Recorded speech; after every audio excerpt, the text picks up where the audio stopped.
क्या आप जानते हैं कि काशी के मणिकर्णिका घाट पर जब चिता की आग भी ठंडी पड़ने लगती है, ठीक उस वक्त सुबह के 3:40 पर ब्रह्मांड में एक ऐसी घटना घटती है जो विज्ञान की समझ से भी परे है। ये वो समय है जब महादेव का डमरू मौन होकर भी बजता है।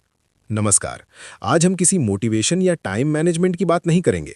आज बात होगी उस गुप्त ग्रंथ की जो काशी के एक पुराने मंदिर की दीवारों में सदियों तक छिपा रहा। एक ऐसा ग्रंथ जिसमें लिखा है 21 ब्रह्म मुहूर्त रहस्य, और वो एक लॉस्ट फॉर्मूला जो अगर आपने समझ लिया तो आपकी किस्मत बदलने में 3 साल या 3 महीने नहीं बल्कि घड़ी देखकर सिर्फ 3 मिनट लगेंगे। जी हाँ, सिर्फ 3 मिनट। आपने हजारों वीडियो देखे होंगे कि सुबह जल्दी उठो, सफल लोग 4 बजे उठते हैं, लेकिन कोई आपको ये नहीं बताता कि उठने के बाद उन पहले 3 मिनटों में अपने अंदर की शिव शक्ति को एक्टिवेट कैसे करना है। अगर आप सुबह 4 बजे उठकर भी वही चिंता, वही स्ट्रेस और वही मोबाइल फोन चेक कर रहे हैं, तो आपने ब्रह्म मुहूर्त को नहीं, सिर्फ एक घड़ी के समय को चुना है। आज मैं आपको उस प्राचीन ग्रंथ का वो निचोड़ देने जा रहा हूं जिसे नागा साधु काल भेदन कहते हैं, यानी समय को चीरकर अपनी वास्तविकता खुद लिखना। हमारे शास्त्रों में कहा गया है, यथे पिंडे तथा ब्रह्मांडे, यानी जो आपके शरीर में है वही ब्रह्मांड में है। लेकिन समस्या ये है कि हमारा शरीर उस ब्रह्मांडीय ऊर्जा से डिस्कनेक्ट हो चुका है। हम एक ऐसे रेडियो की तरह हो गए हैं जिसका एंटीना तो है लेकिन सिग्नल नहीं पकड़ पा रहा। काशी का ये गुप्त सूत्र कहता है कि 24 घंटे में से केवल 48 मिनट, जी हाँ, जिसे हम ब्रह्म मुहूर्त कहते हैं, वो समय होता है जब ओजोन लेयर और ब्रह्मांडीय किरणें यानी कॉस्मिक रेज एक खास कोण पर होती हैं। इस समय हवा में ऑक्सीजन नहीं बल्कि प्राण बहता है। और अगर इन 21 दिनों तक जो मैं आपको बताने वाला हूं, आपने इस प्राण को उस 3 मिनट के गुप्त तरीके से अपने अंदर उतार लिया, तो यकीन मानिए आपके शब्द पत्थर की लकीर बन जाएंगे। आपकी सोची हुई बात हकीकत में बदलने लगेगी। इस रहस्य को समझने के लिए हमें सबसे पहले शिव तत्व को समझना होगा। शिव केवल एक देवता नहीं है, शिव एक फ्लो है, एक बहाव है। जब आप गहरी नींद में होते हैं तो आप उसी शिव तत्व के सबसे करीब होते हैं, लेकिन जैसे ही अलार्म बजता है आप झटके से उठते हैं और वो कनेक्शन टूट जाता है। काशी का ग्रंथ कहता है कि ब्रह्म मुहूर्त में जागना उठना नहीं है बल्कि अवतरित होना है। जैसे गंगा शिव की जटाओं से धरती पर उतरती है, वैसे ही आपकी चेतना को नींद के लोक से जागृति के लोक में उतरना होता है, और यहीं पर वो 3 मिनट का सूत्र काम आता है। इस 21 दिन की यात्रा में हर दिन एक नया रहस्य खुलेगा, लेकिन इसकी नींव, इसका बेस उस पहले स्टेप पर है जिसे ग्रंथ में शून्य स्थिति कहा गया है। ध्यान से सुनिएगा, क्योंकि अब मैं जो बताने जा रहा हूं वो आपकी जिंदगी की दिशा मोड़ सकता है। ज्यादातर लोग सोचते हैं कि ब्रह्म मुहूर्त में उठकर पढ़ाई करनी चाहिए या काम करना चाहिए। ये सबसे बड़ी गलती है। ग्रंथ के अनुसार ब्रह्म मुहूर्त इनपुट का समय नहीं है, ये ट्यूनिंग का समय है। अगर आप एक खराब गिटार पर बहुत अच्छा गाना बजाने की कोशिश करेंगे तो सुर बेसुरा ही निकलेगा। उसी तरह अगर आपका दिमाग और शरीर ट्यून नहीं है तो आप कितनी भी मेहनत कर लें, रिजल्ट नहीं मिलेगा। तो आखिर वो 3 मिनट का जादुई सूत्र क्या है, और ये 21 का अंक ही क्यों चुना गया? हमारे शरीर में 7 चक्र होते हैं और हर चक्र के 3 तल होते हैं। 7 गुणा 3 हुआ 21।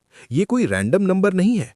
21 दिनों में हम अपने 7 चक्रों के तीनों तलों को उस 3 मिनट की तकनीक से अलाइन करेंगे। जैसे ही आपकी आंख खुले, चाहे वो 3:30 हो या 4 बजे, आपको बिस्तर से कूदना नहीं है, आपको हिलना भी नहीं है। उस ग्रंथ का पहला नियम है, स्थिरता में ही शिव है। उस समय आपके दिमाग की फ्रीक्वेंसी थीटा स्टेट में होती है। ये वो स्टेट है जहां आप जो भी बीज बोएंगे वो विशाल पेड़ बनेगा। अगर आप उस समय हड़बड़ाकर उठते हैं तो आप उस जादुई खिड़की को बंद कर देते हैं। तो चलिए शुरू करते हैं इस रहस्यमयी यात्रा को।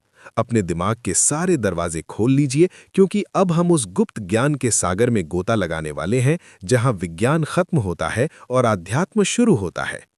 क्या आप तैयार हैं अपनी डेस्टिनी को रीराइट करने के लिए? उस ग्रंथ में लिखा है त्रिपुरा रहस्यम, यानी 3 मिनट, 3 लोक और 3 शक्तियां। जब आपकी आंख खुलती है तो पहले 60 सेकंड यानी पहला मिनट आपके शरीर का होता है। इसे अन्नमय कोश कहते हैं। आपको बिस्तर पर लेटे लेटे बिना हाथ पैर हिलाए सिर्फ अपने शरीर को महसूस करना है। अपनी चेतना को अपने पैरों के अंगूठे से लेकर सिर के ऊपर सहस्त्रार चक्र तक ले जाएं। महसूस करें कि आप अभी जिंदा हैं। ये छोटी बात नहीं है। काशी में हर रोज हजारों चिताएं जलती हैं, लेकिन आज महादेव ने आपकी चिता नहीं, आपकी चेतना जगाई है। इस पहले मिनट में आपको आभार यानी ग्रैटिट्यूड महसूस करना है। कहिए, हे महाकाल, मुझे ये नया जीवन, ये नया अवसर देने के लिए धन्यवाद। जब आप आभार के साथ दिन शुरू करते हैं, तो आप ब्रह्मांड को ये सिग्नल भेजते हैं कि आप और लेने के लिए तैयार हैं। फिर आता है दूसरा मिनट। ये सबसे महत्वपूर्ण है। ये है प्राणमय कोश का समय। अब अपना पूरा ध्यान अपनी सांसों पर ले आएं। ग्रंथ कहता है, सांस ही शिव की रस्सी है।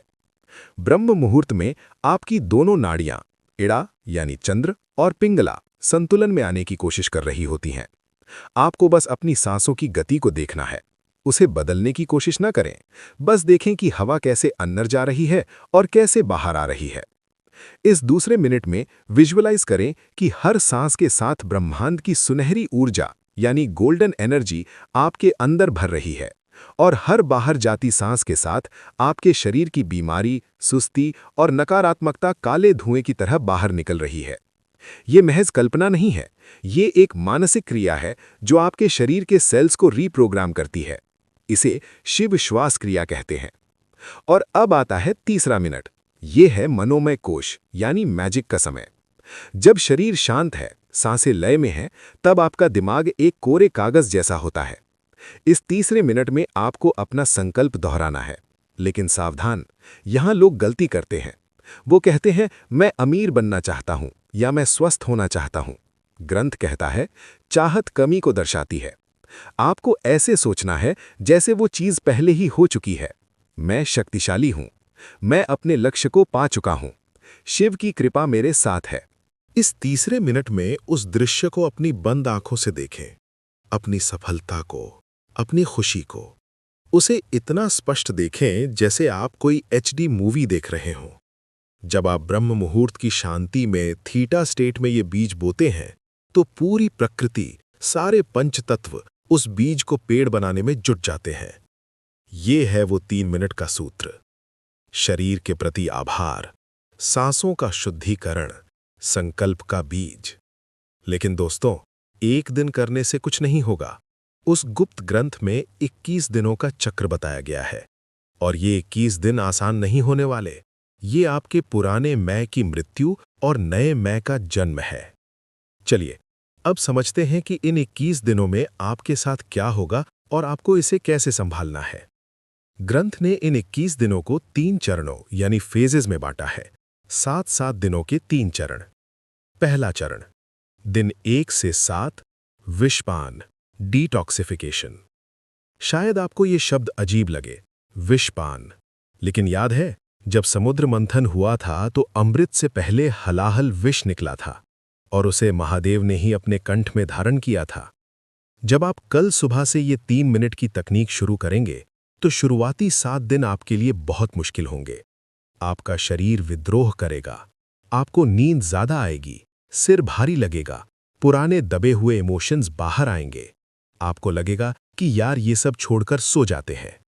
यही वो जहर है जो आपके अंदर बरसों से जमा था। ये आलस्य, ये प्रोक्रेस्टिनेशन, ये डर, ये सब बाहर निकलेगा। काशी का सूत्र कहता है, जो तपता है वही निखरता है। इन 7 दिनों में आपको पीछे नहीं हटना है। आपको नीलकंठ बनना है। उस तकलीफ को, उस नींद के झोंके को बस देखना है, उसे अपने ऊपर हावी नहीं होने देना। इस दौरान एक विशेष नियम का पालन करें।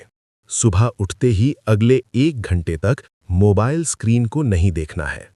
अगर आपने इन 7 दिनों में मोबाइल की नीली रोशनी अपनी आंखों में डाल ली, तो समझिए आपने अपने पीनियल ग्लैंड को अंधा कर दिया। ये वो समय है जब आपका तीसरा नेत्र सक्रिय होने की कोशिश कर रहा है। उसे अंधेरा चाहिए, मोबाइल की लाइट नहीं। इन 7 दिनों में खूब पानी पिएं, क्योंकि आपका शरीर अपनी गंदगी बाहर निकाल रहा होगा। अगर आप इन 7 दिनों के संघर्ष को पार कर गए, तो समझ लीजिए आपने अपनी पुरानी आदतों की कमर तोड़ दी है। दूसरा चरण, दिन 8 से 14, अघोर दृष्टि यानी ऑब्जर्वेशन। जब शरीर थोड़ा शांत हो जाएगा, तब 8वें दिन से खेल दिमाग का शुरू होगा। अघोर का अर्थ है जो घोर नहीं है, यानी जो सरल है, जिसमें कोई भेदभाव नहीं। इन दिनों में आपको अचानक बहुत सारे आइडियाज आएंगे। कभी कभी बहुत पुरानी बुरी यादें भी सताएंगी। ग्रंथ कहता है, विचारों को पकड़ो मत, उन्हें बहने दो। जैसे गंगा के घाट पर बैठकर आप पानी को बहते हुए देखते हैं, वैसे ही ब्रह्म मुहूर्त में उन 3 मिनटों के बाद चुपचाप बैठकर अपने विचारों को देखें। इस फेल में आपको एक अजीब सी शांति महसूस होने लगेगी। आपको लगेगा कि आप अपने शरीर से अलग हैं। यही वो समय है जब आपकी फ्रीक्वेंसी बदलना शुरू होती है। आप नोट करेंगे कि जिन चीजों पर आपको पहले गुस्सा आता था, अब वो आपको बेकार लगेंगी। आप छोटी मोटी बहसों में पढ़ना बंद कर देंगे। क्यों? क्योंकि अब आपकी ऊर्जा मूलाधार चक्र से ऊपर उठकर हृदय चक्र की तरफ बढ़ रही है। इन दिनों में एक काम जरूर करें। उन 3 मिनटों के बाद 5 मिनट के लिए ओम नमः शिवाय का मानसिक जाप करें। बोलकर नहीं, मन में। ये मंत्र एक वाइब्रेशन है जो आपके डीएनए को रिपेयर करता है। ये विज्ञान भी अब मानने लगा है कि साउंड फ्रीक्वेंसी से मैटर बदलता है। तीसरा चरण, दिन 15 से 21 शिव सायुज्य यानी अलाइनमेंट। ये वो चरण है जिसका इंतजार हर साधक करता है। 15वें दिन के बाद आपको अलार्म की जरूरत नहीं पड़ेगी। 3:40 पर आपकी आंख अपने आप खुलेगी, एकदम फ्रेश, जैसे किसी ने अंदर लाइट चला दी हो। इस समय आप देखेंगे कि आप जो सोचते हैं वो बहुत जल्दी हकीकत होने लगता है। इसे हम लॉ ऑफ अट्रैक्शन कहते हैं, लेकिन काशी के ग्रंथ में इसे संकल्प सिद्धि कहा गया है। आप किसी को याद करेंगे, उसका फोन आ जाएगा। आप किसी काम के बारे में सोचेंगे, उसके रास्ते अपने आप खुलने लगेंगे। ये कोई चमत्कार नहीं है, ये सिर्फ इसलिए हो रहा है क्योंकि अब आपका एंटेना ब्रह्मांड के सिग्नल के साथ ट्यून हो चुका है। इन आखिरी 7 दिनों में अपनी उस 3 मिनट की विजुअलाइजेशन को बहुत मजबूत कर दें, क्योंकि अब आपका सबकॉन्शियस माइंड पूरी तरह खुला हुआ है। अब आप इसमें जो डालेंगे वो आपकी किस्मत बन जाएगा। लेकिन दोस्तों, ये सफर 21वें दिन पर खत्म नहीं होता। ग्रंथ के अंत में एक चेतावनी लिखी है, शक्ति उसी के पास ठहरती है जो उसका सम्मान करता है। अगर 21 दिन बाद आप वापस अपनी पुरानी आदतों में लौट गए, फिर से वही देर तक सोना, वही मोबाइल में टाइम बर्बाद करना शुरू कर दिया, तो वो अर्जित की हुई ऊर्जा धीरे धीरे रिस जाएगी। ये लीकेज हो जाएगा। इस 3 मिनट के सूत्र को अपनी लाइफस्टाइल बना लीजिए। सोचिए, दिन के 1440 मिनटों में से क्या आप अपने भाग्य के लिए सिर्फ 3 मिनट नहीं निकाल सकते? काशी का वो पुराना मंदिर आज भी वही है, गंगा आज भी बह रही है, और वो ब्रह्म मुहूर्त आज भी हर सुबह आपके दरवाजे पर दस्तक देता है। फर्क सिर्फ इतना है कि कल तक आप सो रहे थे, लेकिन अब आप जाग चुके हैं। शिव कहते हैं, अहम ब्रह्मास्मि, यानी मैं ही ब्रह्मांड हूं। आप किसी के हाथ की कठपुतली नहीं है, आप रचयिता हैं। कल सुबह की 3:40 की घड़ी आपका इंतजार कर रही है। बिस्तर छोड़िए, आलस्य छोड़िए और अपने माथे पर उस विजय तिलक को महसूस कीजिए जो महाकाल खुद आपको लगाने आ रहे हैं। याद रखिएगा, 3 मिनट। शरीर, आभार, सांस, शुद्धि, संकल्प, सृजन। तो कौन कौन कल सुबह से इस काल भेदन की यात्रा पर मेरे साथ चल रहा है? कमेंट में हर हर महादेव लिखकर अपनी हाजिरी जरूर लगाइएगा, क्योंकि जब हम साथ में संकल्प लेते हैं तो